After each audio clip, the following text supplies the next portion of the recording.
ॐ सहनाववतु सहनौ पुनक्तु सह वीर्यं करवावहै तेजस्विनावधीतमस्तु मा विद्विषावहै। ओम शांति शांति शांति। मीमांसा दर्शन की 427वीं कक्षा, मीमांसा दर्शन के 10वें अध्याय का छठा पाद, 13वां अधिकरण प्रारंभ करते हैं। पृष्ठ संख्या 464। शीर्षक है मानस संज्ञकस्य ग्रहस्य दशमाहंगत्वाधिकरणम। मानस नाम का एक ग्रह है और वो 10वें दिन का अंग है। दशमाह अंगत्वम, द्वादशाह का जो 10वां दिन है उसका अंग ये माना जाएगा। ये सिद्धांत पक्ष है। पूर्व पक्षी कह रहा है कि ये जो मानस वाला है ये 12 दिन से अतिरिक्त 13वां दिन होना चाहिए। सिद्धांति कह रहा है 10वें दिन का ही ये अंग बनेगा, उसी की विवेचना है। तो 34वां सूत्र पूर्व पक्षी का, मानसम अहरंतरम स्यात् भेद व्यपदेशात। आ की मात्रा हटा दीजिए। ये मानस है, ये अहरंतर होवे यानी भिन्न दिन होवे, 12 से भिन्न दिन 13वां। क्यों? भेद व्यपदेशात, भेद का कथन होने से। द्वादशा है श्रूयते, द्वादशा में ये वचन मिल रहा है विपरीत अल्पविराम में, अनया त्वा पात्रेण समुद्र रसया प्रजापतये जुष्टम गृह्णामि इति प्राजापत्यम मनोग्रहम गृह्णाति इति। बंद कर लीजिए। तो द्वादशा में ये प्राजापत्य मनोग्रह के ग्रहण की बात कही गई है। तत्र संशय कि मानसम अहर द्वादशाहात अहरंतरम उत अहरंगम इति। ये जो मानस ग्रह है ये मानस 12 दिनों से भिन्न दिन है अथवा इन्हीं 12 दिनों में किसी का अंग है। तत्र इह कानिचित भेद कारणानि प्रतिभान्ति। इनके परस्पर भिन्न होने के कुछ कारण दिखते हैं, प्रतीत होते हैं। अगर इसको मानस ग्रह को अंग ही माना जाए द्वादशा का, तब तो ये भेद का नहीं होगा, भेद नहीं कहा जाएगा, 12 में ही आ जाएगा। 12 से अतिरिक्त 13 करेंगे ये भेद कहलाएगा। तो उस भेद के कारण कई दिखाई देते हैं जो पूर्व पक्षी एक एक करके रखेगा। ग्रह होता है वो, उसके कारण से उसका अह का नाम ले लेते हैं। मानस ग्रह जिस दिन होगा वो मानस दिन कहला जाएगा, तो वो 13वां दिन होगा।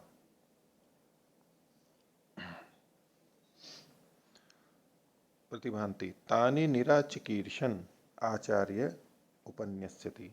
तो उनको हटाने की इच्छा से या न करने की इच्छा से, यूं कहो निराचिकीर्षण, निराकरण करने की इच्छा से, हटाने की इच्छा से आचार्य ये उपन्यास कर रहे हैं।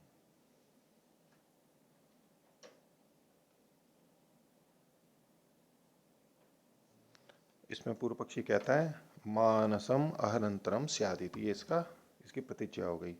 मानस ये वाला भिन्न दिन हो गए। कुतः भेदेन व्यपदेशात, सूत्र की बात है। कैसे? द्वादशाहात भेदेन व्यपदिश्यते, द्वादशा से भिन्न रूप में इसका कथन किया जा रहा है। कैसे किया जा रहा है उसके लिए इसने ये वचन दिया, कारण बता रहे हैं। विपरीत अल्पविराम में वाग्वई द्वादशाहो मनो मानसम इति, बंद कर लीजिए।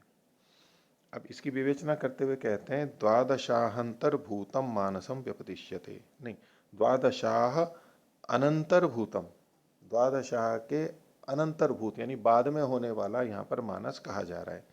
कैसे कहा जा रहा है, कैसे सिद्ध हुआ?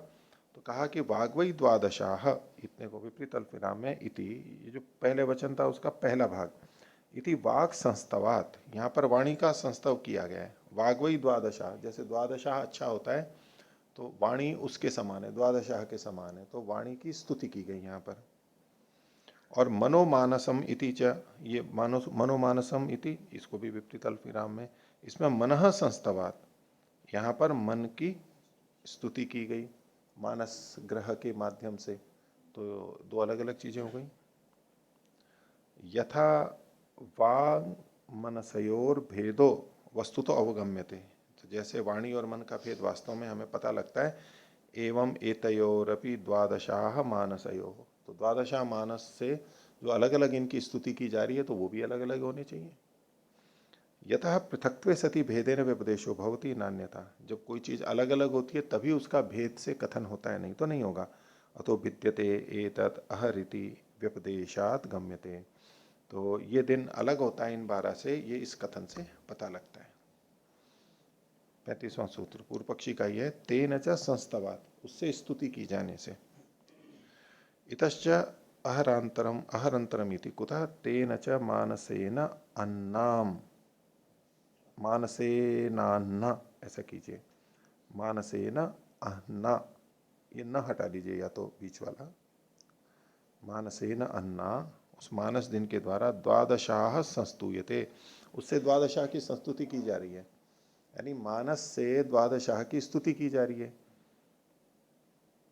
एक वचन आगे बता रहे हैं, कथम विधुतानि हवै द्वादशाहस्य गतरसानि छंदांसी, तो द्वादशाह के रस से रहित जो छंद हैं वो विधुतानि कंपित हैं, क्षुभित हैं।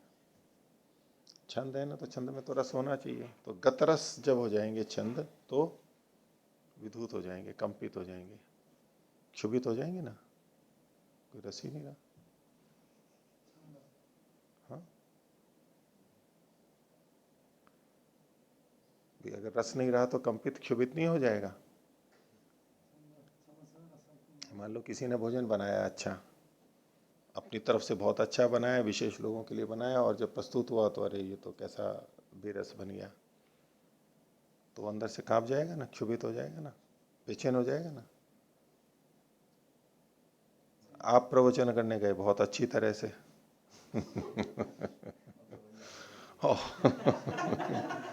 और वहां पर वो गतरस हो गया, लोग इधर उधर, लोगों को मजे अच्छा ही नहीं लग रहा है।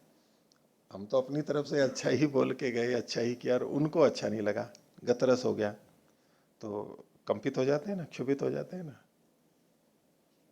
अरे मैं तो बोलना ही नहीं जानता हूँ, अच्छे अच्छों को सुनते हैं तो मेरे को क्या सुनेंगे अच्छी तरह से, नहीं होने लग जाते। जो अच्छे बोलने वाले हैं उनके साथ में कभी नहीं बोलना चाहिए कार्यक्रम में बराबर वालों के साथ, या और हमारे से कम हो वहाँ बोलना चाहिए, क्षुभित हो जाएंगे ना, गतरस अगर हो जाए तो। पर उसका एक उपाय है, कभी गतरस हो जाए, हम किसी से गतरस हो जाते हैं तो भी हमारे को रस आता रहता है। कैसे, वो देखो, तानी मानसे नहीं व आप्यायंती, मानस से वो आप्यायित कर देते हैं। अब जैसे कई बार होता है जिनके प्रति हमारी बहुत श्रद्धा है, बहुत भावना है, वो अच्छे भी प्रवचन देते हैं, बहुत बातें भी बताते हैं, लेकिन किस दिन बहुत बेरस उनका प्रवचन हो गया, तब भी हम कैसे कर लेते हैं, वैसे तो सुनने में रस नहीं आ रहा है, लेकिन अंदर से मानस से अपनी श्रद्धा से हम उसको अच्छे ही रूप में लेते हैं। जिसकी मन में श्रद्धा नहीं है वो तो कहेगा अरे क्या बोला है, और लेकिन जिनकी श्रद्धा है वो उस बेरस को भी सरस ही लेते हैं। वो कुछ भी बोले, कुछ भी बोले, ऐसे ही भजन गाने वाला किसी में बिना रस के भी गा रहा है, लेकिन उसकी भावना है कि ये बोल रहा है, तो वो अच्छा ही लगता है। ऐसे तो मानसिक रूप से हम उसको आप्यायित कर सकते हैं, तो मानस की के द्वारा उसकी प्रशंसा की जा रही है। नहीं, नहीं बनी बात, नहीं, किसी का लेख हो, हम बोल रहे हैं, कर रहे हैं, कभी होता है ना कोई बड़ा व्यक्ति बोलता है तो पता है कि कुछ नहीं बोल रहे, सामान्य नहीं बोल रहे, दूसरा हो तो इधर उधर, लेकिन वो बड़ा व्यक्ति बोल रहा है तो श्रद्धा के कारण से उसमें आप्यायन रहते हैं और सब करते हैं, हाँ नहीं अच्छा अच्छा बैठे। तो विधुतानी हवई द्वादशाह से गतरसानी छंदा, ये तो मैं वैसे ही हुआ कर रहा हूँ उधर लगा के, बाकी आप इसको छंद तक रह लो, इसमें उधर नहीं घट रहा है तो मत घटाओ। तो तानी मानसे नहीं वो आप्यायन थी, मन से ही होता है, अगर बेरस भी है तो उसको दूसरे ढंग से यूं भी कह सकते हैं ना, कि किसी की माँ से पूछा गया है कि सबसे सुंदर बच्चा कौन सा है दुनिया का, तो अपने कुरूप बच्चे को भी लेकर के आए कि ये दुनिया का सबसे सुंदर बच्चा है। तो बाहर से तो नहीं है, लेकिन जो मन से आप्यायित है वो उस बच्चे के प्रति, तो उसको वो अपना बच्चा दुनिया का सबसे अच्छा बच्चा लगता है। और बच्चे भी यूं ही बोलते हैं कि मेरी माँ दुनिया की सबसे अच्छी माँ है। अनेक बोलते हैं, सब भले ही नहीं बोलते हैं, लेकिन जब भावना से जुड़े रहते हैं ना, तो सबसे अच्छी माँ कौन सी? अपनी माँ ही सबसे अच्छी लगती है। और जो माँ है वो भी कहती है कि मैं दुनिया की सबसे अच्छी माँ हूँ, बेटों को बोल देती है। और हम भी, हमारे को भी वो कथन अच्छा लगता है, क्योंकि हम उनसे उनसे बहुत उपकृत हुए रहते हैं, इसलिए। ठीक है। हम जिन महापुरुष को मानते हैं उनके वचन, कोई कुछ वचन ऐसे हों, वाक्य ऐसे हों, कोई प्रकरण ऐसा हो जो अस्पष्ट हो और हमें नहीं समझ में आ रहा, दूसरा कोई बोलता होता ना उन्हीं चीजों को, तो बोले क्या लिख रखा है इन्होंने, समझ में ही नहीं आ रहा है, कैसे लिख रखा है, दो बात उल्टी सीधी कहेंगे। लेकिन हमारे मन में अगर उनके प्रति श्रद्धा है, तो उन्हीं वचनों के प्रति भले ही ऊपर से वो हमारे को गतरस दिख रहे हों, लेकिन फिर भी हम रुचि से करते हैं, नहीं ये ऐसा है, ये इसमें होना चाहिए, हम उसको अच्छा ही लेते हैं। ये मन की ताकत है। योग की ताकत हुई ना, योग तो मन पे ही निर्भर है, तो मन की ताकत हुई ना ये, कि हम रस भर देते हैं उसमें, बाहर से कुछ भी हो।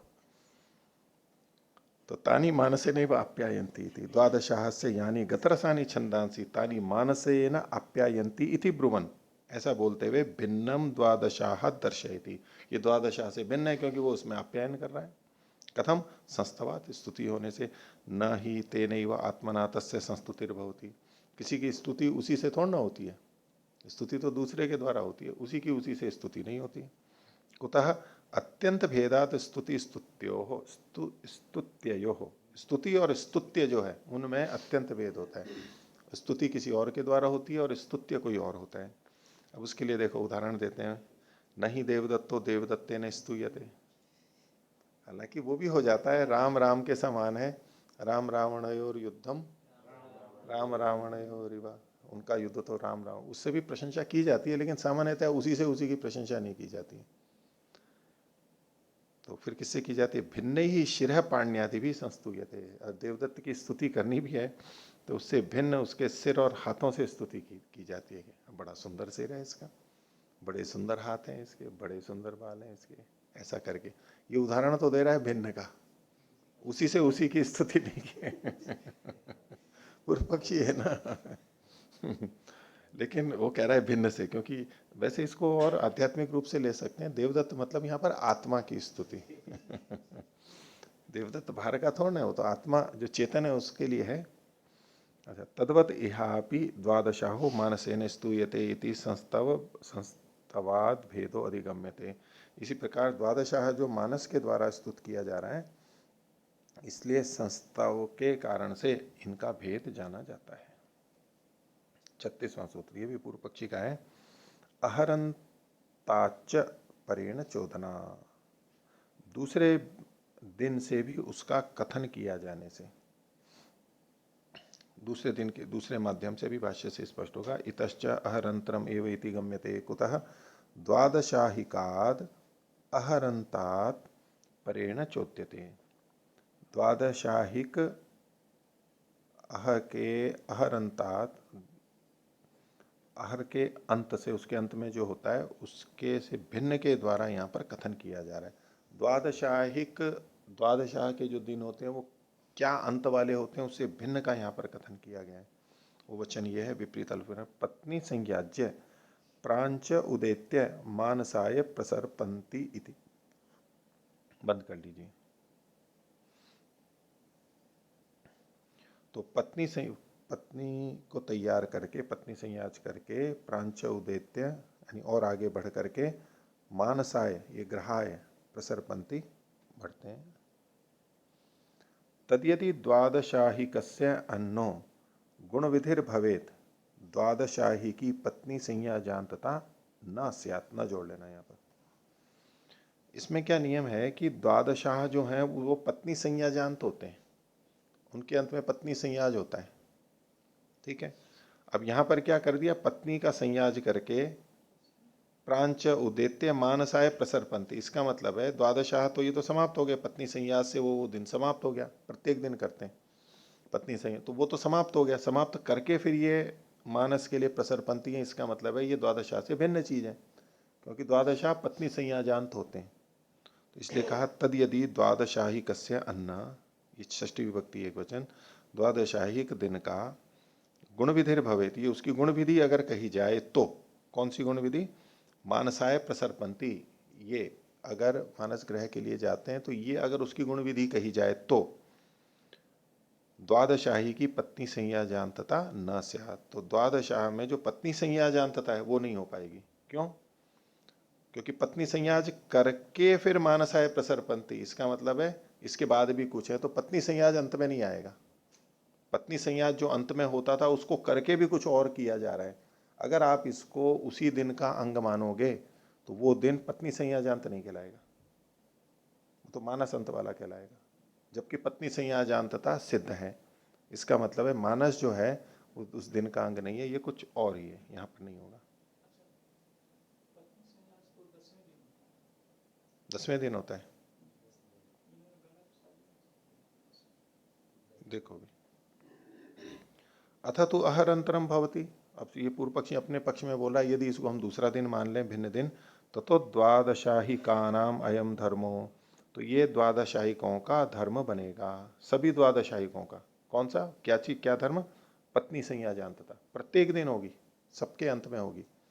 ये पत्नी संज्ञा जानतता द्वादशाहों का सबका ये धर्म माना जाएगा। न अन्य से इति, किसी अन्य का नहीं, अन्य का मतलब 13वें का नहीं, न अन्य से इति न दोषो भविष्यति, इसमें कोई दोष नहीं हो। मतलब ये द्वादशाह के 12 दिनों का तो धर्म माना जाएगा पत्नी संज्ञा जानतता, अन्य का यानी 13वें का नहीं माना जाएगा। तो 13वें का भले ही ना हो, चूंकि 13वां द्वादशाह से भिन्न कर्म है तो उसमें पत्नी संज्ञा जानतता नहीं है, तो नहीं है, कोई बात नहीं है, वो तो द्वादशाह का ही धर्म है, द्वादशाहों का ही धर्म है। नान्य से इति न दोषो भविष्यति, यानी 13वें में पत्नी संज्ञा जानतता नहीं होगी, कोई बात नहीं, उसमें कोई दोष नहीं। अतोपि वैलक्षण्यात अहरंतर सिद्धि रीति गम्यते, इसलिए भी वैलक्षण्य से अहरंतर की सिद्धि होती है। 37वां सूत्र, पक्षे संख्या सहस्रवत, ये भी पूर्व पक्षी का है। बोले सहस्र के समान पक्ष में ये संख्या बोली जा सकती है, यानी नाम तो द्वादशा है और दिन 13 हो रहे हैं, तो बोले ये सामंजस्य नहीं बनेगा, तो उसको सामंजस्य घटाने के लिए सहस्रवत उदाहरण दिया है पूर्व पक्षी ने। परिचोदना परिहारोयम, किम अयम परिचोदना, जो कुछ आक्षेप लगा उसका परिहार इस सूत्र में किया गया है, तो आक्षेप पहले आ जाना चाहिए, उसको बता रहे हैं। तो ननु एवं, ये सिद्धांति का कथन आक्षेप के रूप में, परिचोदना के रूप में, ननु एवं द्वादशाह इति, द्वादशाह को विपरीत अल्प विराम में ले लीजिए, द्वादशाह इति, इति मतलब द्वादशाह ये शब्द त्रयोदशसु अहसु नोपपद्यते, इन 13 दिनों में संगत नहीं होता है। इसका उत्तर पूर्व पक्षी कह रहा है, अत्रोच्यते यदा प्रमाणांतरेण शब्द एतावती अर्थे प्रयुक्त इति गम्यते, जब किसी अन्य प्रमाण के द्वारा कोई शब्द एतावती अर्थ, इतने अर्थ में, इतना अर्थ मतलब त्रयोदशसु अहसु, 13 दिनों में प्रयुक्त किया जा रहा है, ये जाना जा रहा है, तथा संख्या सन्निकर्षात, एकता जोड़ लीजिए यहाँ पर, संख्या सन्निकर्षात त्रयोदशसु गुणवृत्तिया प्रयोग सेच्यति, तो संख्या के सन्निकर्ष से, संख्या सन्निकर्ष मतलब 12 13, जो 13 आ रहे उसके कर से त्रयोदशसु 13 में गुणवृत्तिया, गौण वृत्ति से ये प्रयोग हो जाएगा, क्योंकि 12 के पास 13 है, उसमें भी 12 का प्रयोग हो जाएगा। उदाहरण दे रहे यथा, ये सहस्रवत का उदाहरण है, विपरीत अल्पविराम में लीजिए, अतिरात्र सहस्रम अहानि, अतिरात्र जो है वो 1000 दिन वाला होता है, अतिरात्रेण सहस्र साध्येन यजेत इति, तो अतिरात्र के द्वारा जो सहस्र दिनों से साध्य है उससे यजन करें, बंद कर लीजिए। लेकिन अधिकेपि सहस्रे, सहस्र शब्दोदिष्ट है, वहाँ 1000 से अधिक होने पर भी सहस्र शब्द प्रयोग किया जाता है, तद्वत यहाँ भी अधिके भविष्यति, यहाँ भी 13 में 12 का प्रयोग हो जाएगा। एक समाधान दिया इसने संगति का, अथवा दूसरा समाधान कर रहा है, कर्म गण नामधेयम एतत्, कर्मों के समूह का नाम है ये, द्वादशाह जो है ये 12 दिनों का नाम नहीं है, कर्मों के, कर्म के समूह का नाम है ये। बस आपत्ति तो इसलिए आ रही थी ना, क्योंकि दिन का मानेंगे तो 12 की जगह 13 दिन हो रहे हैं, तो दिन की जगह ना करके ये कर्मों के समूह का नाम है ऐसा कहेंगे। तो कर्म गण नाम धेयम एतत् द्वादशाह इति, ये द्वादशाह शब्द खोल रहे हैं इसी को, यावंती कर्माणि अंगीकृत्य प्रयुक्त, ये जो द्वादशाह शब्द है ये जितने कर्मों को अंगीकृत अधिकृत करके प्रयोग किया गया है, तावताम वाचक इति निश्चीयते, उतने कर्मों का वाचक है, अब ये कितने भी दिन में हो। सर्वाणी प्रकरणात् अंगीकृत्य प्रयोगात सर्वेशम वाचको भविष्यति इति न दोष है। तो ये जो सारे के सारे कर्म है प्रकरण से अंगीकृत किए जाएंगे। इन्होंने कहा ना यावंती कर्माणी अंगीकृत्य, जितने कर्म है उनको अंगीकृत करके, तो अंगों को किस तरह से अंगीकृत करेंगे, बोले प्रकरण से करेंगे। वहां पर उस प्रकरण में जितने भी कर्म कहे गए वो उससे अधिकृत हो जाएंगे। तो सर्वाणी प्रकरणात् अंगीकृत्य प्रयोगात, फिर उनका प्रयोग करने से सर्वेशम वाचको भविष्यति, शब्द का प्रयोग उन सब का वाचक हो जाएगा, कर्मगण का वाचक हो जाएगा। तो भले ही 13 दिन हो जाए तो कोई आपत्ति नहीं है। इसका अब इनका उत्तर सिद्धांति दे रहा है। 38वां सूत्र, अहरंगम वांशुवत, अहरंगम व अंशुवत, वांशुवत चोदना भावात। तो ये जो अह है, ये अह का अंग होगा ये अंशु के समान। ग्रह होते हैं दधि अदाभ्य अंशु उपांशु आदि, तो अंशु के समान। क्यों? चोदना का अभाव होने से, चोदना भावात, चोदना अभावात, हाँ, न अहरंतर चोदना, चोदना का अभाव होने से, चोदना अभावात। भाष्य, दशमस्य अन्न गुणस्य विधि स्यात्, 10वें दिन की ये गुण विधि कहलाएगी। मानस जो है ये 10वें दिन की गुण विधि है। न अहरंतर चोदना, दूसरे अन्य दिन का की विधि इससे नहीं हो रही है। कुतः? अहरंतर प्रकल्पकस्य वचनस्य अभावात्,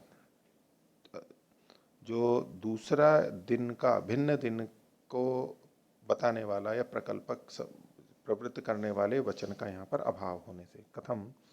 एवं तावत् श्रूयते, भाई यहाँ तो ये वचन सुना जा रहा है, पूर्ण विराम हटा लीजिए और विपरीत अल्प विराम में लीजिए। अनया त्वा पात्रेण समुद्र रसया प्रजापतये जुष्टम गृह्णामि इति प्राजापत्यम मनोग्रहम गृह्णाति इति, बंद कर लीजिए।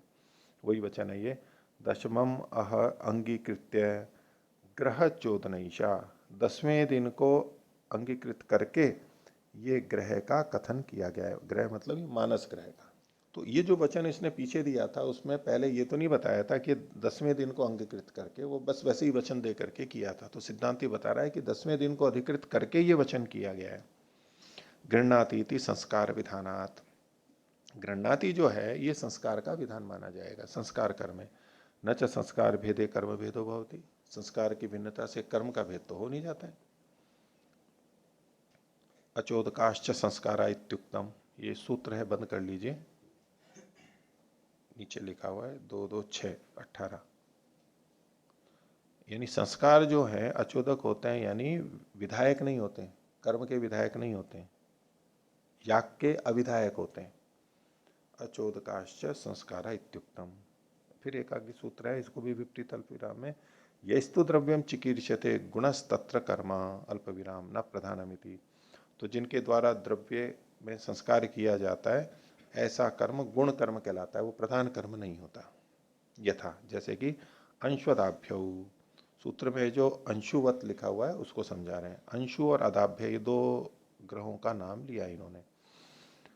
यथा अंशु अदाभ्यो विधीय मानव न कर्म भिन्न भिन्नतः, अंशु और अदाभ्य ये ग्रह हैं, ये इनके विधीयमान होते हुए ये कर्म का भेद नहीं करते, कर्म को भिन्न भिन्न नहीं करते। ये जो न कर्म भिन्नतः, कर्म ये द्वितीय एक वचन है, कर्म को भिन्न भिन्न नहीं करते। यस्मिन कर्मणि भवतः तत्र अपरौ ग्रहाभ्यासौ इति विज्ञायते, जिस कर्म में ये होते हैं वहां अन्य दो ग्रहों का अभ्यास है ये जाना जाता है। न कर्मांतरे इति, ये कर्मांतर में नहीं होते हैं। आगे यदि च, यदि के बाद में जो तारे का चिन्ह है इसको काट दीजिए, ये नीचे उससे संबंधित नहीं है। यदि च अहरंगम एतद भवति, यदि ये दिन का अंग माना जाता, न कर्मांतरम, कर्मांतर नहीं हो सकता। एवं अल्पीयसी एव अतृष्टानुमान प्रसंग कल्पना भविष्यति। तो ऐसा करने से क्या एक अतिरिक्त लाभ सिद्धांत कह रहा है कि कम अदृष्ट के अनुमान की कल्पना, अदृष्ट के अनुमान की छोटी कल्पना करनी पड़ेगी। अदृष्ट का अनुमान तो करना ही पड़ेगा, क्योंकि जिस दिन ये अतिरिक्त जोड़ा गया है 10वें दिन, उस दिन का जो फल है तो ये कहना पड़ेगा कि ये फल, इसका भी फल यही हो जाएगा। ये जो अतिरिक्त किया गया इसका क्या फल है? तो अदृष्ट को थोड़ा सा उसी दिन के साथ में जुड़ के करना पड़ेगा। यदि इसको आप कर्मांतर मानोगे, अलग से मानोगे, तो पूरे के पूरे की अदृष्ट की कल्पना करनी पड़ेगी। तो ऐसा जोड़ने से, अंग मानने से कम अदृष्ट के अनुमान की कल्पना करनी पड़ेगी। तो एवं अल्पीयसी एवं अदृष्टानुमान कल्प प्रसंग कल्पना भविष्यति। प्रकृत संबंधश्च, और प्रकृत से संबंध भी हो जाएगा जो प्रसंग में चल रहा है। न अप्रकृत प्रक्रिया क्रियांतर से, और क्रियांतर की अप्रकृत प्रक्रिया भी नहीं होगी जो नहीं चल रही है, जबकि अलग दिन मानेंगे तो होगी। अतो न अहरंतरम दशमे एवं अहानि गुण विधि रीति, 10वें दिन में ये गुण की विधि की जाएगी। और अपनी पुष्टि में सिद्धांति बोल रहा है 39वां सूत्र, दशम विसर्ग वचनाच, दशम के विसर्ग यानी अंत का वचन कहे जाने से, इसके द्वारा, मानस के द्वारा भी बताएंगे। इतश्च न अहरंतरम तत्रैव गुण विधि, अहरंतर तो है नहीं, और वहीं यानी 10वें दिन में ये गुण विधि है। कुतः दशम विसर्ग वचनात्, दशम दिन के विसर्ग का वचन होने से। दशम विसर्ग वचनम ही भवती, कौन सा वचन है वो आगे बता रहे हैं। एष वै दशमस्य अन्नो विसर्गो यन मानसमिति, बंद कर लीजिए। ये दशम दिन का विसर्ग यानी अंत है, ये जो मानस है ये 10वें दिन का अंत है, ये एक अलग से वचन मिल गया। तो एषः दशमस्य, ये दशम का विसर्ग, विसर्ग को आगे खोल दिया अंतः, यन मानसम इति, जो ये मानस है, इति ब्रुवन, ऐसा इस वचन में कहा जाता हुआ, ऐसा कहते हुए, अंतो अयम अंतवतो दशमस्य, अंत वाले दशम का यह अंत है। अब पत्नी संज्ञा जो अंत था इसका अंत नहीं होगी, ये विशेष कथन हो गया। तो इस कथन से क्या पता लगता है, ये 10वें दिन ही है। न स्वतंत्रम एतत् कर्म इति दर्शयति, ये स्वतंत्र कर्म नहीं है, ये 10वें का अंत है। तस्मादपि दशमस्य अंगम न अर्थांतरम इति। 40वां सूत्र सिद्धांति का है, दशमे अहनि इति, ये अहन नीति जो है, दशमे अहनीति, अहनि इति, अहनीति च तदगुण शास्त्रात्, तो 10वें दिन में ही ये होगा उसके गुण का कथन होने के कारण से। इतश्च अंगम कथम एवं गुण शास्त्रम युक्तम भवति, जो इसके गुण का कथन किया गया शास्त्र वचन है वो संगत हो जाता है। वो क्या वचन है उसको आगे बोल रहे हैं विपरीत अल्पविराम में, दशमें अहनि मानसाय प्रसरपंती इति, बंद कर लीजिए। 10वें दिन मानस के लिए प्रसर्पण करते हैं, आगे बढ़ते हैं, तो ये 10वें दिन करते हैं ना उसके गुण के लिए। तो इसमें आगे कह रहे हैं विपरीत अल्पविराम में लीजिए, फिर एक और वचन दे रहे हैं, दशमें अहनि सार्पराज्यभिर ऋग्भिर स्तुवंती इति, सार्पराज्य ऋग से स्तुति करते हैं, बंद कर लीजिए। दशमस्य अन्नः प्रधान भावेन निर्देशात, यहाँ 10वें दिन को प्रधान यानी आधार के रूप में निर्देशित किया गया। मूल तो हमारा मानस था, लेकिन साथ में एक और प्रमाण इन्होंने आगे दे दिया, दशमें अहनि, ये आधार के रूप में है, दोनों जगह दशमें अहनि है। तो दशमस्य अन्न प्रधान भावेन निर्देशात, ग्रह से, ग्री की जगह ग्रह कर लीजिए, ग्रह से आधे भावेन, अल्प विराम पूर्ण विराम हटा दीजिए, तत्स्तोत्र से गुणोयम दशमस्य न अर्थांतरमिति गम्यते। तो दशम अन्न का तो प्रधान भाव से कथन है, और ग्रह का आधे के रूप में यानी गुण के रूप में यहां पर कथन है। ये तत्स्तोत्र से गुणोयम दशमस्य, ये 10वें स्तोत्र का गुण बनेगा। वैसे तो 10वें दिन में कहा गया, लेकिन ये गुण किसका बन रहा है, 10वें दिन जो स्तोत्र है उसका गुण बनेगा। न अर्थांतरमिति गम्यते, ये भिन्न कर्म नहीं है, ये जाना जाता है। 41वां सूत्र सिद्धांति का है, संख्या सामंजस्यात्, बोले संख्या का सामंजस्य भी तभी होता है, यानी द्वादशा जो संख्या शब्द है उसका सामंजस्य भी तभी होता है जब इसको अगला अन्य दिन न माना जाए। भाष्य, यदि च गुणो वयम एवं संख्या समंजसा भविष्यति, अगर इसको गुण मानेंगे जो पीछे कहा, संख्या का भी सामंजस्य बनता है। द्वादशाह इति, इस संख्या का, इतर्थात त्रयोदशसु द्वादशाह इति असमंजसम संख्या वचनम स्यात्, तो 13 में 12 का कथन करता हुए यह असंगत होगा, अवाच्यत्वात्, क्योंकि 12 से 13 को कहा ही नहीं जाता, उसका वाच्य ही नहीं है। यदुक्तम, लेकिन पूर्व पक्षी ने पहले इसकी संगति लगाई थी, उसको कह रहे हैं, यदुक्तम जो आपने कहा था, गुणवृत्तिया सहस्र साध्यवत भविष्यति तत् अनुपन्नम, गौण वृत्ति से सहस्र साध्य के समान सहस्रवत यहाँ पर अधिक के लिए भी प्रयोग किया जा सकता है, ऐसा होगा। तो बोले ये संगत नहीं है, सिद्ध नहीं होता है। कुतः, क्योंकि तत्र ही प्रमाणांतरेण संख्येय अवगमात अधिके सहस्र शब्दों गौण्या वृत्तिया प्रयुक्त इति निश्चीयते, भाई वहां तो हम ये निश्चय कर लेते हैं कि सहस्त्र शब्द सहस्त्र से अधिक में भी गौणी वृत्ति से प्रयोग किया जा रहा है। क्यों? क्योंकि वहां प्रमाणांतर से संख्य का अवगमन हो रहा है। किसी और कथन से पता लगा है कि संख्या तो 1000 से अधिक है, लेकिन शब्द सहस्त्र का प्रयोग किया जा रहा है, प्रमाणांतर होना चाहिए, तब वो वहां पर संगत लग रहा है।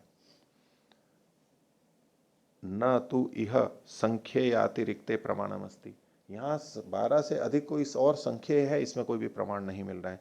ये न गौणीयम वृत्ति ही आश्रियता, जिससे कि यहाँ गौण वृत्ति का ग्रहण किया जाए। मनमाना नहीं, वे कहीं भी गौण वृत्ति होती है तो उठा के कर दिया, हाँ भाई यहाँ भी गौण वृत्ति। अरे भाई प्रधान वृत्ति भी तो होती है, गौण वृत्ति भी तो होती है, आपको निर्णय प्रमाण तो देना पड़ेगा क्यों गौण वृत्ति है यहाँ पर, उसके लिए कुछ आधार चाहिए, ये मनमाना कुछ नहीं। जाति में एक वचन मान लेंगे कोई कारण होना चाहिए, ऐसे ही नहीं। जाति में तो एक वचन है, जाति में बहुवचन भी मान लेंगे, भाई जाति में बहुवचन है तो ये जाति में है या व्यक्ति में है, इसके लिए तो प्रमाण चाहिए। होता दोनों में है लेकिन प्रमाण के बिना बात नहीं बनेगी। तो ये न गौणीय वृत्ति राष्ट्रीय, यद्यपि एतत्, यद्यपि ये वचन है कौन सा, जो हमारा विषय वाक्य था उसमें उसको उद्धृत किया, अनयात्वा पात्रेण इति वचनम, यद्यपि ये वचन है, अनयात्वा पात्रेण इति, इसको विपरीत अल्पविराम में लीजिए, यद्यपि ये वचन है, तदपि ग्रह संस्कार विधानात् दशमे अहनि यागाभ्यासम विधत्ते, लेकिन ग्रह के द्वारा इस संस्कार का विधान होने से दशवें दिन में याग का अभ्यास यहाँ पर कहा जा रहा है, न कर्मांतरमिति समधिगतम, कर्मांतर नहीं है ये। एवं चेत, ऐसा है तो, नहीं तत् प्रत्यक्ष वचनम अहरंतर प्रकल्पकम, ये जो प्रत्यक्ष वचन है अनयात्वा पात्रेण इत्यादि, ये अहरंतर का प्रकल्पक नहीं है, उसको सिद्ध नहीं कर सकता है। न अन्यत प्रकरणांतरम प्रापकम, न ये ही प्रकरणांतर को भी बता सकता है ये वचन जो प्रत्यक्ष वचन है। ये न संख्येय अतिरिक्त शब्द प्रयोग इति अध्यवस्याम, जिससे कि ये अतिरिक्त संख्या में द्वादश शब्द का प्रयोग है ये हम निश्चय करें, ऐसा नहीं हो सकता, क्योंकि न तो अन्य प्रकरणांतर का प्रापक है, न ही अहरांतर का प्रापक है जो प्रत्यक्ष वचन है। होता तो कर लेते, तस्मात् नेह गौण्यावृत्त्या प्रयोग, इसलिए यहाँ गौणी वृत्ति से प्रयोग नहीं होता है। तो ये पीछे जो पूर्व पक्षी ने 38वां सूत्र कहा था उसका समाधान किया है। अब जो आगे अनुच्छेद है इसमें 37वें सूत्र का समाधान कर रहे हैं। यद्यपि कर्म गण नामधेयत्वात् प्रकरण वशेन तावताम अंगीकरणात् नामधेय रूपेण व वृत्तिर्भविष्यति इति तदपि न युक्तम है। 37वां होगा, हाँ 38वां तो सिद्धांति का है, ये 37वें में दिया था ये। हाँ हाँ, ये कर्मगण का तो ये आगे आ गया, और वो संख्या वाला पहले था। हाँ 37 है ये, ठीक है। 37 का पहला भाग जो भाष्य का था वो, अब ये कर्मगण वाला होता है। तो जो आपने कर्मगण नामधेयत्वात्, कर्म के गण का नामधेय होने से प्रकरण के वशात तावताम अंगीकरणात्, प्रकरण के वशात उन कर्मों का अंगीकरण भी कर लिया था, तो नामधेय रूपेण व वृत्तिर भविष्यति, उनके सबके नाम के रूप में वृत्ति हो जाएगी, ऐसा जो आपने कथन किया था तदपि न युक्तम, वो भी ठीक नहीं है। क्यों? तो आगे कहते हैं, सत्यम कर्म गण नामधेयम एतत्, अणा के बाद में न जोड़ लीजिए। ये तो ठीक है कि ये कर्म गणों का नामधेय है, न तो अयथार्थ समन्वय न, लेकिन ये अयथार्थ का समन्वय करते हुए कर्मगण का नाम नहीं है, यथार्थ का समन्वय करते हुए है।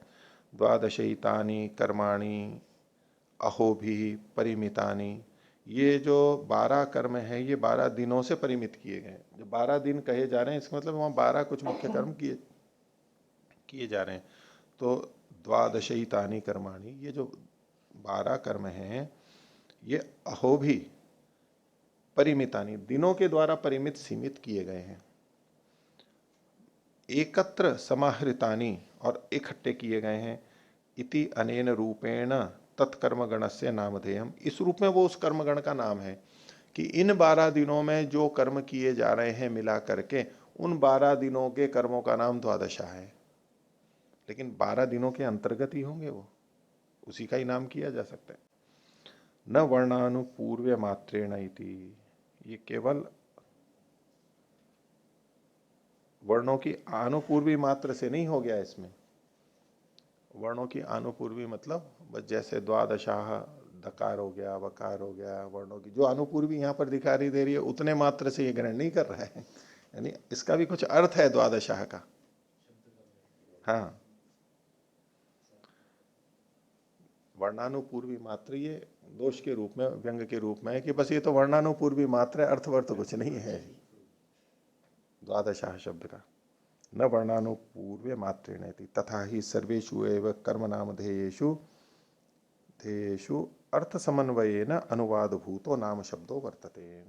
ये जितने भी नाम हैं ये अनुवाद भूत होते हैं, यानी अनवर्थ संज्ञा होते हैं। अनवर्थ संज्ञा मतलब तो ना अनुवाद भूत ही तो हुए ना इनकी दृष्टि से। वस्तु तो है, पहले वहां अर्थ है और फिर अनुवाद है, ये अभी बता रहे हैं आगे। तथा ही सर्वेषु एव कर्म नाम देशु, कर्मों के जितने भी नाम हैं उस अर्थ समन्वय न, अर्थ के समन्वय पूर्वक अनुवाद भूत ये नाम शब्द होते हैं। न लौकिकार्थ तिरस्कारेण परिभाषा मात्रेण वृद्धि गुणवत, लौकिक अर्थ के तिरस्कार से परिभाषा मात्र में नहीं होते, जैसे कि वृद्धि और गुण व्याकरण में कर दिए गए। अब व्याकरण में जो वृद्धि राधई चौरथि गुण है, तो इसमें लौकिक अर्थ की का तिरस्कार करके परिभाषा मात्र में ये प्रयोग किया गया है। बोले ये कर्मों के नाम ऐसे नहीं है, लौकिक अर्थ को तिरस्कृत करके और बस हमारे कोई भी नाम रख दिया। आई ओ की वृत्ति संज्ञा क्यों और अदेंग की गुण संज्ञा क्यों? कोई कारण है क्या, हेतु है क्या इसमें? तो अब ये व्याकरण की निंदा की जा रही है या यथार्थ स्थिति केवल कही जा रही है? निंदा नहीं है तो तांत्रिक की परिभाषा होती है, ठीक है, बोल दिया वहां पर लौकिक अर्थ को छोड़ के, क्योंकि उन्होंने खुद ने परिभाषा कर दी है कि मैं इस शब्द का प्रयोग इस अर्थ में करूंगा। अब वो प्रयोग कर रहे हैं शास्त्र में अलग अलग जगह पे, पहले से बता दिया कि मैं इस शब्द का प्रयोग इस अर्थ में करूंगा, अब वो आगे कर रहे हैं, ठीक है, वो वहां पर घटेगी। जब आपको लोक में जाना है तो फिर अ बोल करके जाओ, अब जो आपको करना है, यहाँ तो था वो हमने कर लिया, अब तो अ सूत्र एक बना के फिर पुनः मुझको भव, वापस पहले जैसा ही हो जाओ, लोक में जैसा है वैसा ही है, ठीक है। तो ये यहाँ कर्मकांड में ऐसा नहीं है। तो न लौकिकार्थ तिरस्कारेण परिभाषा मात्रेण वृद्धि गुणवत, आप कह रहे थे ना कि ऐसी संज्ञा भी होती है, वो लिख दिया। तथा उदाहरण दे रहे हैं, अग्निहोत्रम, यथा अग्निहोत्रम, शेन, ज्योतिषोमा इति, ये सारे अनवर्थ संज्ञाएं। एवं द्वादशाह इति अर्थान्वयेन नामधेयम न अर्थाभावेन इति, अर्थान्वय से ये नाम है, न कि अर्थ के अभाव से। तस्माद अपरिचोदनैषा, इसलिए ये जो आपने आक्षेप लगाया वो ठीक नहीं है। 42वां सूत्र सिद्धांति का ही है। पशुअतिरेके चैकस्य भावात, और पशु के अतिरेक में भी एक पशु की ही अतिरिक्तता वहां पर बताई गई है, उससे भी सिद्ध होता है कि ये 12 ही हैं। तो इतश्च, शकार जोड़ लेना, इतश्च अहरंगम इति विज्ञायते, ये अह का अंग ही है। कुतः पशुअतिरेकेण, पशु अतिरेकेण एकस्य अतिरेकम दर्शयति न द्वयोः, एक ही पशु की अतिरिक्तता बताई जा रही है, दो की नहीं बताई जा रही है। क्यों एक की? कथम? तो विपरीत अल्पविराम में लीजिए, वचन है यह पशुरतिरिच्येत स ऐन्द्राग्नः कार्य इति, जो पशु अतिरिक्त लिया जाए उस वो ऐन्द्राग्न करना चाहिए, इंद्रग्नि देवता वाला करना चाहिए, कार्य है बंद कर लीजिए। इति एकादशिनीम द्वादशाहे विधाय, द्वादशाहे के बाद अल्प विराम हटा दीजिए और विधाय के बाद में ले लीजिए। एकादशिनीम द्वादशाहे विधाय, फिर ये ही लिखा हुआ है इसमें, व कर ह की जगह व, विहृतायाम एकस्याम एकस्यातिरेकम दर्शयति, तो विहृति करने में एक का अतिरेक यहाँ पर दिखाया गया है। तो देखो एकादशिनी पशु तो थे 11 और ये द्वादशाह था, तो एक कम पड़ रहा है ना, एक कम पड़ रहा है ना, दिन तो 12 है, एक दिन में एक करना है, तो 11 है, एक बच गया, तो उसके लिए एक अतिरिक्त पशु लिया जाता है। अगर यहाँ पर अहर अंतर होता, यानी 13 दिन होते, तो 2 पशु लिए जाने चाहिए, तो एक पशु इसका संकेतक है। तो कहते हैं यह पशु अतिरिच्येत स ऐन्द्राग्न कार्य इति, ये एक ही लिया, मतलब सह मतलब ये एक वचन को बता रहे हैं। तो एकादशिनीम द्वादशाहे विधाय, 11 को द्वादशा में विधान करके विहृतायाम एकस्यातिरेकम दर्शयति, उसको पूरा करने में एक को ले लेता है। तत्र तावद अतिरिच्यते, दूसरे ती की जगह त की जगह र, तत्र तावद अतिरिच्यते एको न भवति, तो वहां उतना अतिरिक्त कर रहे हैं, अध्याहार करेंगे यावत एको न भवति, जितना यानी एक नहीं होता है, जो एक नहीं है तो उतना ही अतिरिक्त है, एक नहीं है तो एक ही अतिरिक्त है। कथम, ये कैसे? ये जो इतना भाग है ये मीमांसा कोश में नहीं है, ये तत्र से लेकर के कथम तक का है, वो सीधे आगे बढ़ गए। तो कहते हैं एकादश पशु द्वादश आहानी, द्वादश आहानी, पशु तो 11 है, दिन 12 है। एकस्य अतिरेकम ब्रुवन, देखो एक तो यू कथन है कि एक की अतिरिक्तता बोल रहे हैं, यानी एक अधिक हो रहा है, ऐसे अधिक नहीं, वास्तव में तो एक कम पड़ रहा है, एक अतिरिक्त ले रहे हैं, जितना प्राप्त था 11 उससे एक अतिरिक्त ले रहे हैं, ये अतिरिक्तता है। वास्तव में तो ये एक कम पड़ रहा है, पर उस दृष्टि से अतिरिक्त कहा जा रहा है। एक से अतिरिक्तम ब्रुवन द्वादशई तानी अहानी इति गमयति, तो एक की अतिरिक्तता से पता लग रहा है कि द्वादश है। यदि त्रयोदशाहानि स्युर द्वयो अभावः स्यात्, दो कम होता, न एकस्य इति तस्मादपि अहरंगम न कर्मांतरम इति, अह का अंग कर्मांतर नहीं है।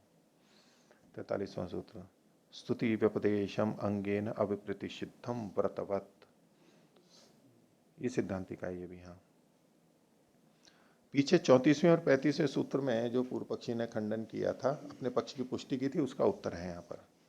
तो स्तुति व्यपदेशम, जो स्तुति का जो कथन है, अंगेन अविप्रतिषिद्धम, इसको अंग मानेंगे तो भी कोई विरुद्ध तो पड़ नहीं रहा है।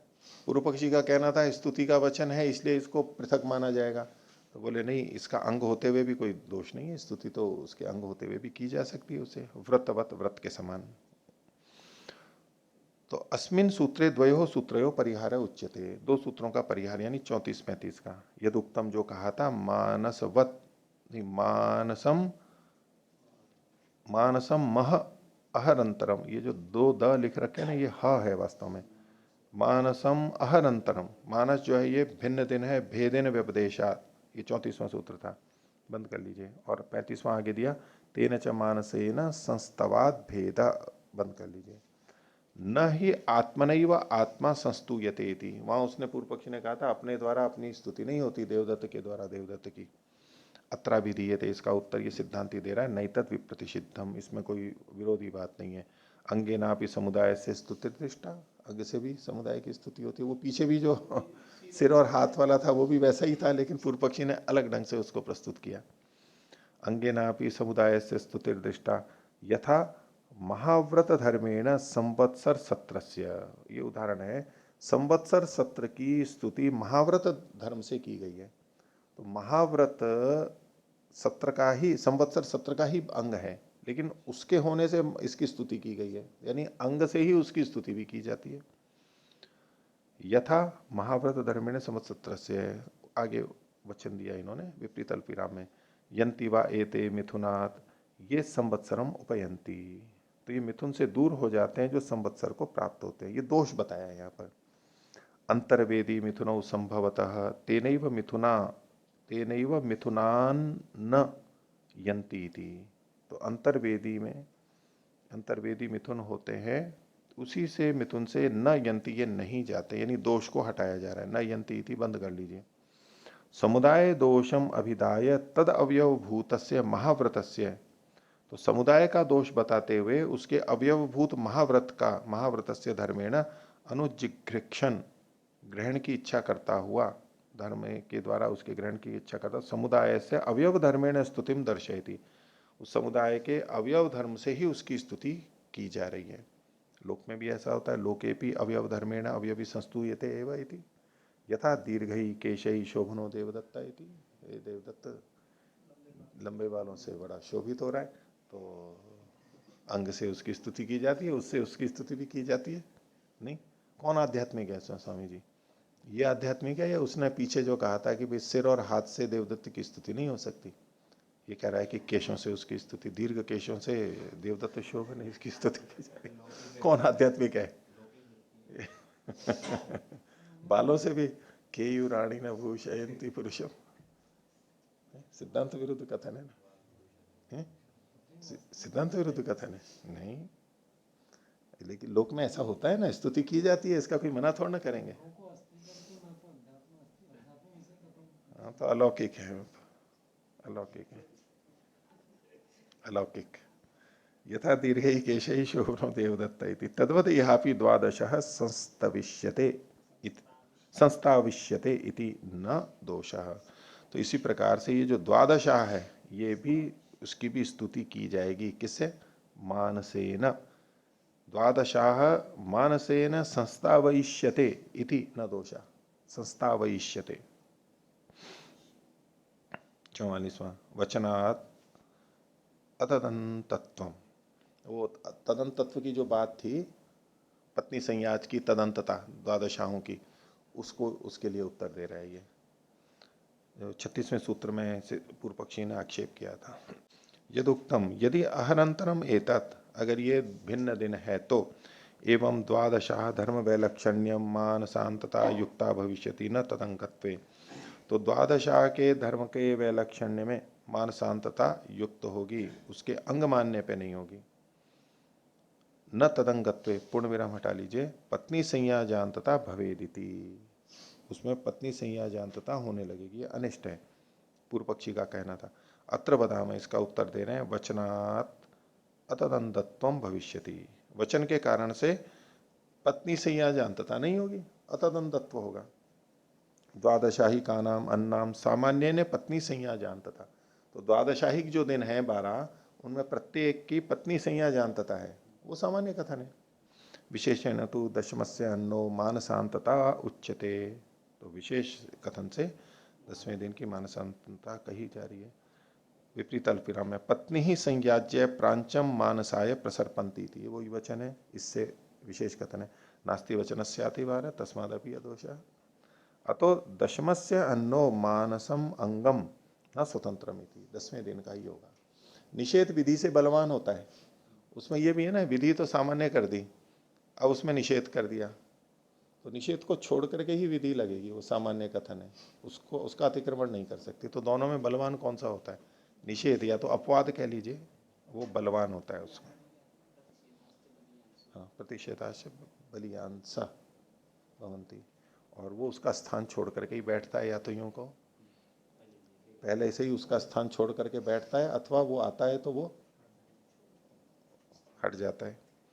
आगे 17 से बहुकर्तृत्व अधिकरणम, 17 में अनेक कर्ता होते हैं, ये अधिकरण किया जा रहा है। वैसे ये विषय आ चुका है।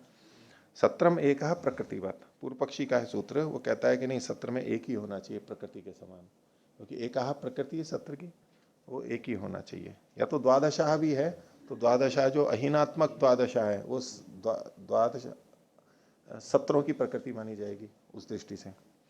तो यह द्वादशा प्रभृतिनी सत्राणी उदाहरण, द्वादशा 17 से लेकर के जो आगे हैं वो उदाहरण है। तत्र संचय किम सत्रम एक प्रयुंजिता उता भाव, एक ही जना सत्र को करे या अनेक, किम प्राप्तम, पूर्व पक्षी कहता है एक, कुतः प्रकृतिवत, ज्योतिष्टों में एक करता है, इन सबकी प्रकृति ज्योतिष्टों में एक है, तो एक ही करता होता है। तत्प्रकृतित्वा चोदकानुग्रह सत्रम एक एव प्रयुंजीता, तो प्रकृति होने से, चोदक के अनुग्रह से एक ही जना सत्र का प्रयोग करे, ऐसा। तो सिद्धांत कह रहा है ननु बहु श्रूयन्ते, सुने तो देखो बहुत जा रहे। विपरीत अल्पविराम में यह एवं विद्वान स सत्रम आसते, आसते ये बहुवचन है, यह एवं विद्वान स सत्रम उपयंती थी, बंद कर लीजिए, उपयंती ये तो बहुवचन। पूर्व पक्षी कह रहे उच्यते कामी नाम सत्रम विधीयते, बोले ये जो सत्र है ये कामियों के लिए कहे गए, जो कामना वाले होते हैं उनके लिए। तेज परस्पर निरपेक्षा बहव एव, निरपेक्षा और बहव नहीं, ते परस्पर निरपेक्षा, परस्परा है ना, आ की मात्रा हटा लीजिए, ते च परस्पर निरपेक्षा बहव एव, तो अलग अलग करें, ये भी, इसकी भी इच्छा है, उसकी इच्छा अपनी स्वतंत्र है, दूसरे की भी इच्छा है, उसकी इच्छा अपनी स्वतंत्र है, और वो कर्म भी अलग अलग करें, तो परस्पर निरपेक्ष होते हुए वो बहुत है, सापेक्ष होते हुए नहीं, तो अलग अलग कर्म कर रहे हैं। ते यदि एकैकस्येनापि कुर्वन्ति तथापि सत्र क्रियाम अभिसमीक्ष्य बहव एव कुर्वन्ति इति बहुवचनम भविष्यति, बोले बहुवचन तो तब भी हो जाएगा जब वो एक एक करके भी करेंगे, तो सत्र की क्रिया की अभिसमीक्षा की दृष्टि से वो बहुवचन में कहे जा सकते हैं अलग अलग। यथा लोके पृथक्त्वेनापि कुर्वाणानाम बहुवचनम दृश्यते, पृथक पृथक बहुत कर्मों को करते हैं उनका भी वचन देखा जाता है। कैसे? देवश्चेत वर्षेत बहवा कृषिम कुर्यु, अगर बारिश हो जाए तो बहुत लोग कृषि करेंगे, तब बहुत लोग तो सब अलग अलग करते हैं। सस्यम चेत संपत्तियत बहवो ब्राह्मणा यजेरनीति, अगर सस्य हो जाएगी तो बहुत से ब्राह्मण यजन करेंगे। तो यजन कब करना चाहिए? जब सस्य अच्छा हो, तो अकाल पड़ा हुआ हो तो याग आदि नहीं किए जाएंगे, पहले शरीर का ये यज्ञ पहले जरूरी है, फिर वो करेंगे। देवताओं को बाद में देंगे, पहले अपना भरेंगे। पहले अपना उपकार, फिर अन्यों का उपकार, स्वार्थी भावना। लेकिन जिसने अपना उपकार नहीं किया वो दूसरों का उपकार क्या करेगा? जो अपना ही उपकार नहीं कर सकता वो दूसरों का क्या उपकार करेगा? नहीं स्वामी जी? हाँ होते हैं, लेकिन जो अपना उपकार करेगा पहले तभी तो करेगा। उसको अध्यात्म में कहें कि जो स्वयं ही शांत नहीं है वो दूसरों को क्या शांत करेगा? सत्य में था। लौकिक में भी कुछ कुछ बातें सत्य हो जाती हैं। तो सस्यम चेत संपद्येते भव ब्राह्मणा यजेरन इति तथा वेदेपि प्रयोग दर्शनम, वेद में भी ऐसा है। सत्रात उदवसाय पृष्ठ शमनीय न यजेरन इति, तो सत्र से उठ करके पृष्ठ शमनीय न यजेरन, पृष्ठ शमनीय से यजन करे। अब ये जो पृष्ठ शमनीय है, सत्र से तो अनेक उठे, अब ये पृष्ठ शमनीय न यजेरन, मूल बात है यजेरन पृष्ठ शमनीय न, तो ये पृष्ठ शमनीय सब अलग अलग करते हैं। सत्र से उठ के जितने भी ये ऋत्विक हैं अपना अपना अलग अलग करते हैं।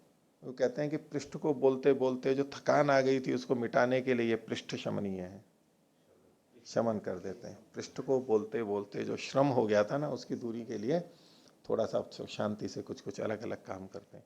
तो वो करते अलग अलग हैं ये सिद्ध है, लेकिन फिर भी वहां पर इकट्ठा कथन है। ऐसे ही सत्र में भी हो जाएगा। एवं अत्रापि कौन से? आसीरन उपेयुरिति बहुवचनम भविष्यति। आसीरन और उपेयु ये विपरीत अल्पविराम में ले लीजिए चाहे, पर ये लिया इन्होंने वहां से है ऊपर। या एवं विद्वांस सत्रम आसते, उससे आसीरन, और ये सत्रम उपयंती, इससे उपेयु, दूसरी जगह भी आए हो वचन। उत्तर सिद्धांत दे रहा है वचनात् तु बहुवचनम स्यात्, वचन होने से यहाँ बहुवचन होगा। नहीं तो बहुनाम स्यात्, हाँ बहुतों का होगा। नहीं तदस्ति एको यजेता न भवायति, एक ही यजन करे बहुत सारा नहीं, ये बात नहीं। किम तरी बहु यजेरन कुतः वचनात् वचनम इदम भवति आसीरन उपयुरिति, ये वचन है विपरीत अल्पविराम में।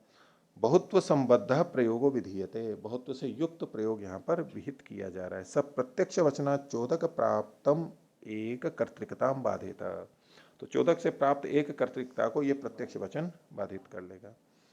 पूर्व पक्षी कह रहा है इसमें 47वां सूत्र, अपदेश स्यादिति चेत, बोले इसको अनुवाद मान ले तो अपदेश का मतलब अनुवाद लिखा है कुतूहल वृत्तिकार ने। यदुक्तम सामान्य क्रिया संबंधम अभिसमीक्ष्य लोकवत बहुवचन शब्द प्रयोगो भविष्यति, ये सिद्धांति ने कहा था। तो यथा कृषिम कुर्युरिति, तो वेदे भी नहीं, ये पूर्व पक्षी ही कह रहा है, पूर्व पक्षी नहीं कहा था ना ये कृषिम, नहीं ये तो सिद्धांति ने कहा था, नहीं पूर्व पक्षी नहीं कहा था, ठीक है, तो उसी को कह रहे हैं। यथा कृषिम कुर्युरिति ये वचन है। वेदे भी दर्शनम पृष्ठ शमनीय न यजेरनीति बहुवचनम भवति एतम अत्रापि तत्परिहर्तव्य, उसी को कह रहे हैं। उत्तर दीजिए। तो 48वें सूत्र में सिद्धांति उत्तर दे रहा है न एक व्यपदेशात, ये हाँ नैक नैक व्यपदेशात, न एक नैक कर लीजिए, हाँ नैतत् सत्रे उपपद्यते एक कर्तृकमिति, कुतः एक व्यपदेशात, एक का मतलब है यहाँ पर प्रधान, प्रधान का कथन होने से। कथम एवं आह एष वै कुणपमत्ति यह सत्रे प्रतिगृह्णाति एका एवं यजेत, ये एक का व्यपदेश है, प्रधान का कथन है। कैसे? कि इसको विपरीत अल्पविराम में लेना। एष वै कुणपमत्ति, ये वो व्यक्ति शव को खाता है, निंदा कर रहा है वो व्यक्ति, जैसे कि शव को खा रहा है। यह सत्रे प्रतिगृह्णाति, जो सत्र में भी दक्षिणा को ले लेता है।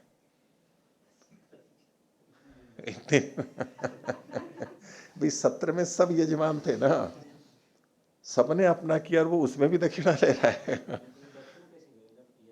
ले ले अगर कोई, हालांकि वो ऋत्विक के रूप में तो काम कर ही रहा है ना, मानने को तो नाम से तो यजमान एक ही है, सब मिलकर के काम कर रहे हैं, लेकिन उसमें भी वो दक्षिणा ले ले तो वो ऐसा निंदित है जैसे कि वो शव को खा रहा हो, इतना निंदित कार्य करता है। एका एवं यजेता है, इसलिए अगर आपको दक्षिणा लेनी है तो एक ही यजन करें, एक करे और फिर जो तब तब दक्षिणा लेनी है तो ले लें, अकेले करें।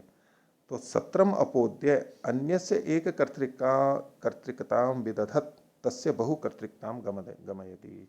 तो सत्र को छोड़ करके एक की कर्तृकता का विधान करते हुए उसकी यानी सत्र की बहु कर्तृकता को जना रहा है। ये तो लोकवदिति, और जो आपने लोकवत कहा था तो तन्न युक्तम लोके अन्यतः प्रवृत्तस्य अर्थस्य अनुवाद भूत शब्द उच्चार्यमाण। तो लोक में तो अन्य से प्रवृत्त अर्थ का, दूसरे ढंग से प्रवृत्त अर्थ का अनुवादभूत जो शब्द उच्चार्यमाण होता है वो सामान्य क्रिया संबंधाभिसमीक्ष, संबंधाभिसमीक्ष अवग्रह संबंध अभिसमीक्ष अभिसमीक अभिसमीक्षया उच्चरिता। तो सामान्य क्रिया के संबंध की अभिसमीक्षा के द्वारा उच्चरित होता है, उच्चरिता इति गम्यते।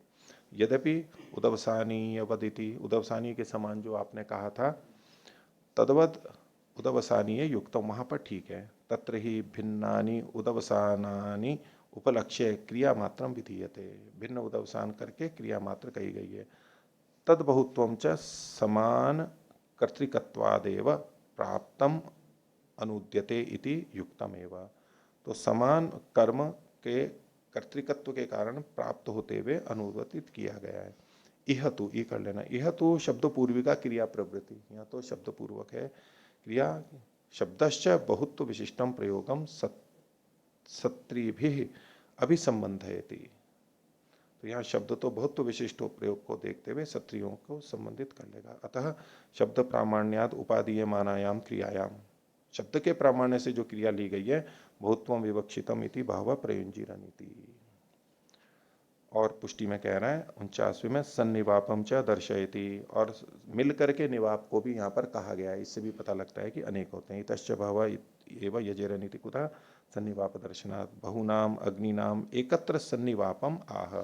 बहुत सारी अग्नियों का एक ही जगह पे सन्निवाप कहा गया, यानी अनेक जने मिलके अपनी अपनी अग्नियों को वहां लाते हैं। पंचभी पशुभिर यक्षमाणा सन्निवपेरन विपरीत अल्फिरा में, तो 5 पशुओं से जो यक्षमाण है वो एक साथ अग्नियों को लाए।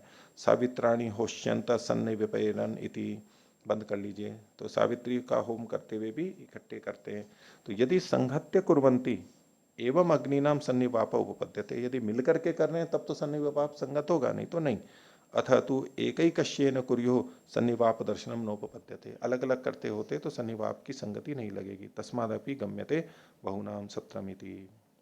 50वां सूत्र, बहुनामिति च एकस्मिन् विशेष वचनम व्यर्थम। तो बहुनाम ये जो प्रयोग है बहुतों का, तो इसमें एक में इसका कथन करना फिर व्यर्थ हो जाएगा।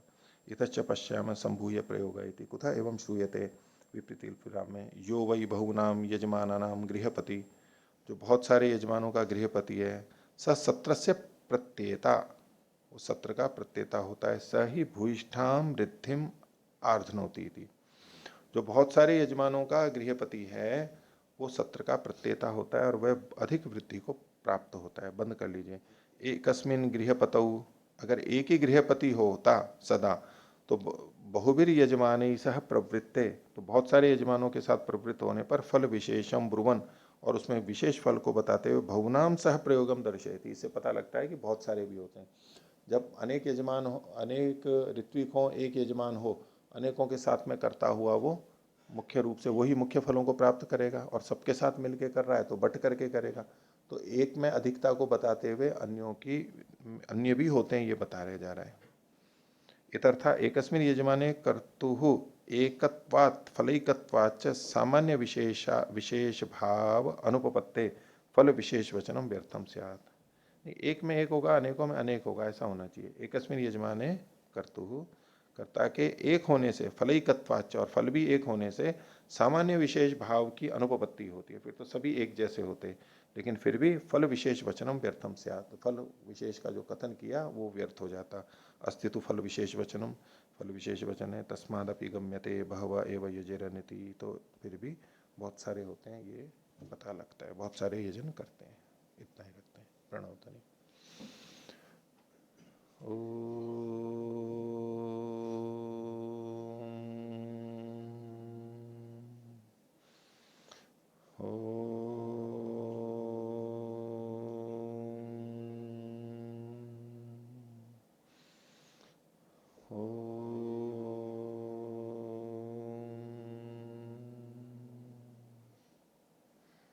सभी को सदर वाला। ओम द्यौः शान्तिरन्तरिक्षं शान्तिः पृथिवी शान्तिरापः शान्तिरोषधयः शान्तिः वनस्पतयः शान्तिर्विश्वे देवा शान्तिर्ब्रह्म शान्ति सर्वं शान्ति शान्तिरेव शान्ति क्षमा शान्तिरेधि शांति शांति शांति